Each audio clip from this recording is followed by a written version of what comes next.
As of March of this year, the Nintendo Switch is 7 years old, outlasting the Wii U by 2 and the freaking GBA by 4. Seriously, why did that thing only last 3 years? Point is, the Switch is getting to that age where it's bound to be phased out soon.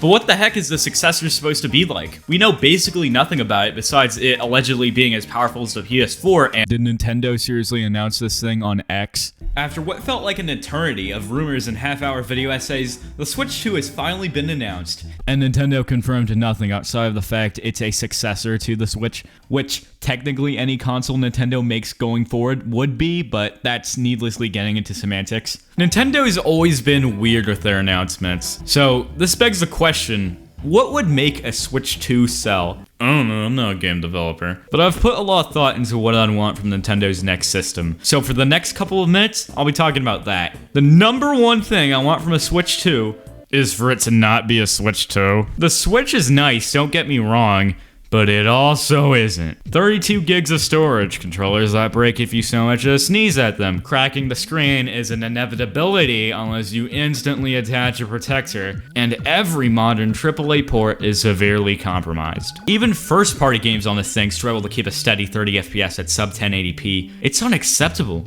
Hell, I'd argue it was unacceptable in 2017, but Nintendo's always been targeted at kids who don't know any better. The Switch, in my eyes, didn't deserve to sell over 100 million units. Even the exclusives are lacking when you compare them to the 3DS or even the Wii. 90% of the first-party games are just enhanced ports that's only excuse for existing is to play the game on the go. I'm sorry, but the Switch just isn't powerful enough to warrant how bulky it is. Why the hell would I lug this thing around to play ports of games that can emulate just fine on my phone from the same year? Nintendo yet again fails to understand why people pirate their shit.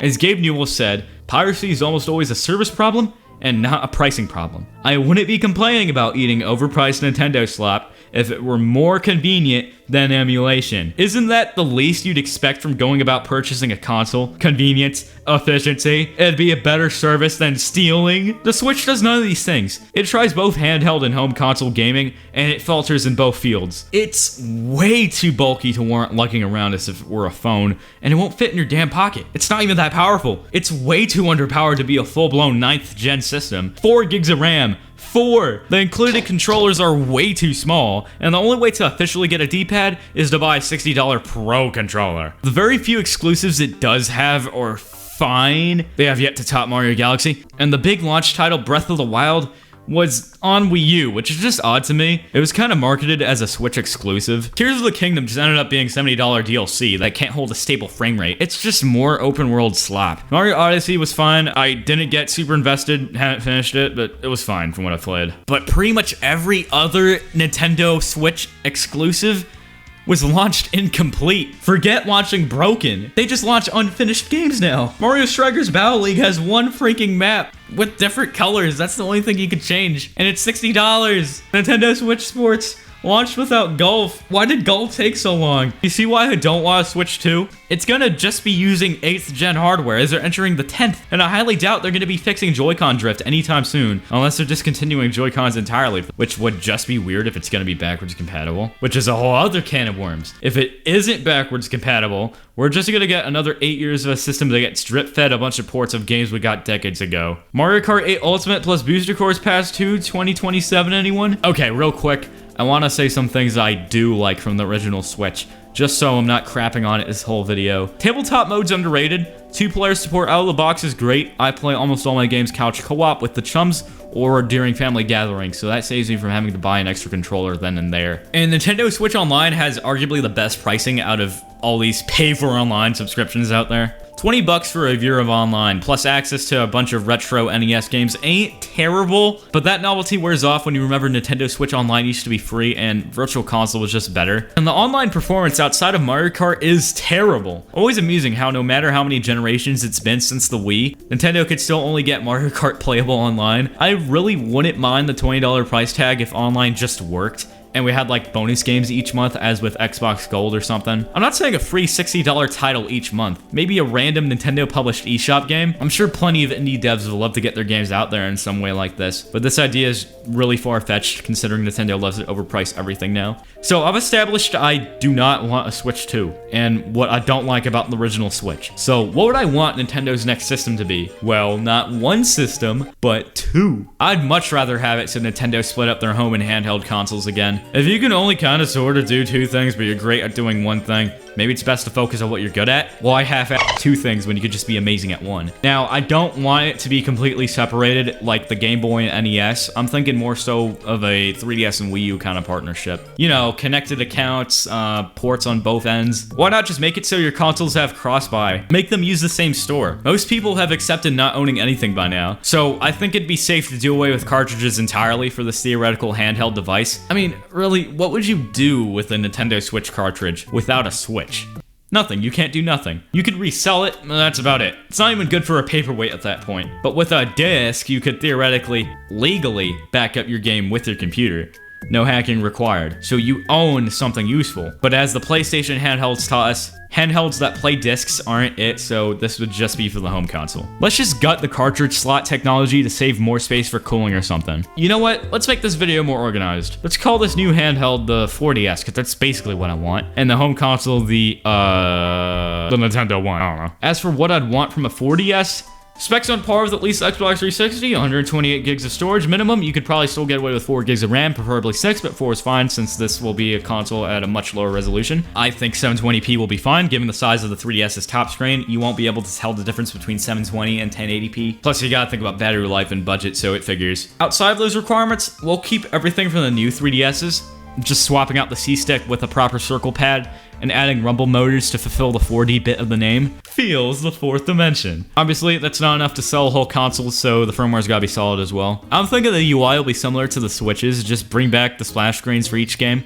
and a theme shop, of course. A lot of people want that back, and it's just easy money. But here's the big one. Bring back Miiverse. Okay, hear me out. It won't be called Miiverse, but Nintendo's a lot more successful than they were in 2012. And TikTok is getting banned from the US in a couple of months. It'd be the perfect time for a company like Nintendo, a kid/teen targeted company, to swoop in and try and fill in that spot. It just can't be as limited as Miiverse, and it's gotta be ported to at least iOS. If the 4DS got good cameras, then it could be a very video-focused platform, perfect for stealing TikTok's audience. I do think Nintendo has the resources to moderate a social media platform now, and compete with the likes of X. They already use X so freaking much, it just makes perfect sense. The UI can make it very easy to post clips from games directly to Miiverse 2, and people on the app on their phone or something could see said clips, and monkey see, monkey do, easy sales. Plus, Nintendo's got a really giant loyal fanbase that would jump at the opportunity to install a social media app from them. Xbox is so desperately trying to convince Nintendo to work a partnership or sell to them, so I think Nintendo could make an effort to bring over hardcore games like COD and Halo to this handheld. All of Halo MCC's games ran fine on the original Xbox 360. It's 100% possible, so long as the 4DS's specs are up to it. Especially given that MCC was optimized for 4K on PC and will be running at 720p on this console. It's totally possible. Essentially,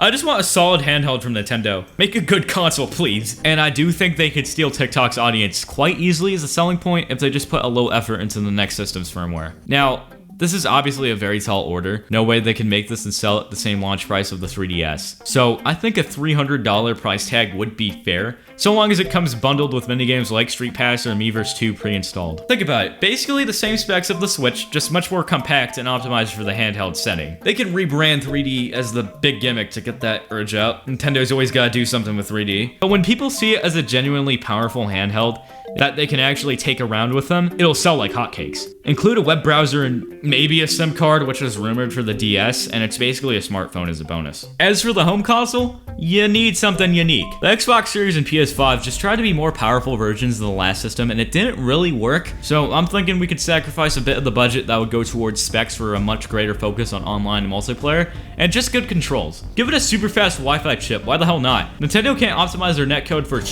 so just make the hardware do most of the work. Everyone wants to play Nintendo games online. Imagine playing a full-blown, new, open-world 3D Mario game like Bowser's Fury, not like Tears of the Kingdom, with all your buddies, and it'd actually work. Include some multiplayer side modes as well. Why not implement leaderboards into Miiverse 2? Too many Nintendo games are just one-and-dones. If Nintendo did this for at least most of their first-party games, that already sets it aside from a lot of their previous attempts. Now for the controls, optimally we'd get mouse and keyboard support, but that's not happening, so essentially Nintendo could go for what the PS5 was aiming for. Just all the way. Go all out on that HD or 4K rumble and adaptive triggers, and maybe try a screen on the controller again. I'm not saying make it as big and crazy as the Wii U gamepad, but maybe a cheap 4x3 420p screen just for asynchronous multiplayer and inventory management in some games would be cool. I mean, they're $10 on AliExpress, it really wouldn't be that expensive. And with the super powerful Wi-Fi chip, it'd be a breeze to implement. A lot of people, myself included, believe the Wii U's gimmick had so much untapped potential. Albeit, I'm not totally sure that this would sell. Nintendo would obviously have to make versions of the controller without a screen, and that'd kind of just make the console slip back into Wii U territory. So I'd say Nintendo should just have it be an attachment or bundled with the launch title or something. This Nintendo One's definitely gotta be backwards compatible with the Switch. That'd give it an amazing launch lineup and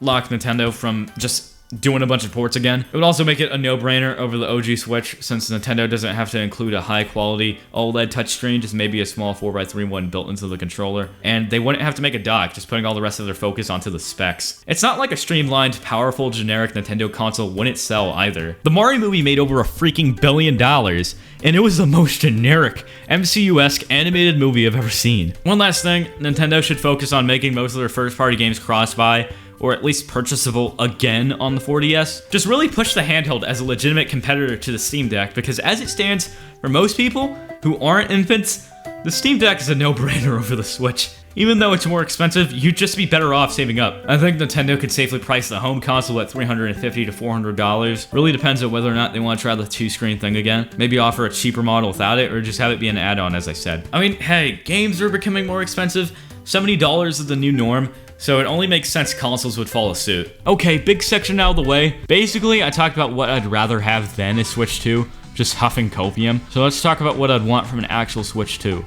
Make the dock smaller. Hell, maybe even just build in the HDMI port so I don't gotta bring the dock with me to a friend's house. Just have it right there, it's probably doable. As of right now, Nintendo just kinda assumes you're gonna take the Switch everywhere without its giant bulky charger or dock. So they just think you're gonna be fine with 2 hours of playtime and no TV docking. Just use mini HDMI if you have to, Nintendo. Honestly, specs on par with the PS4 and the Switch's form factor, assuming it can still do everything the first Switch does and use Joy-Cons, sounds fine. And it seems pretty set in stone as of right now, and the PS4 is still pretty capable. Plenty of cross-platform games still get ports for it. So I think Nintendo can get away with the hardware, given they've been working with the Wii U specs for over a decade. I still think playing games online should just be free. It is on computer, and on consoles you've already paid so much for just the console and game.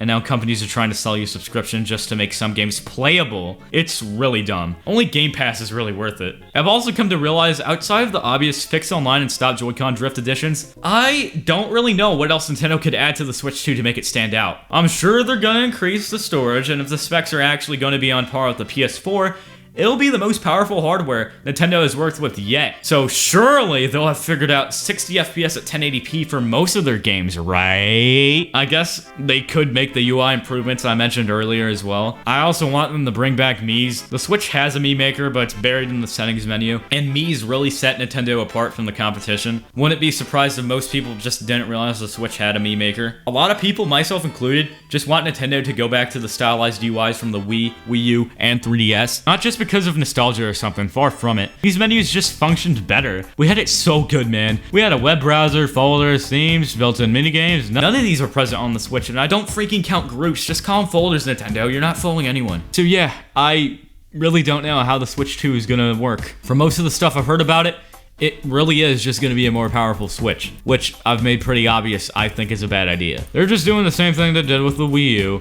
Honestly, if they just make the Switch 2 more powerful with no other notable additions, it'll probably flop for the same reason the Wii U did. Plus, Nintendo's gotten really lazy. I can't see the Switch 2 having an eye-catching launch lineup. That Princess Peach game can't hold a steady frame rate at 900p. It's unacceptable. What about this looks demanding? It's just another case of Nintendo being lazy and not optimizing their Unreal Engine games. So, as of right now, I do not think the Switch 2 will be at least as successful as the first Switch. People come to Nintendo for something different than what the two tech conglomerates offer, and it seems like Valve and Sony are gonna give Nintendo a run for their money. Safe to say, the Switch 2 will have competition. Hell, it already does against the Steam Deck.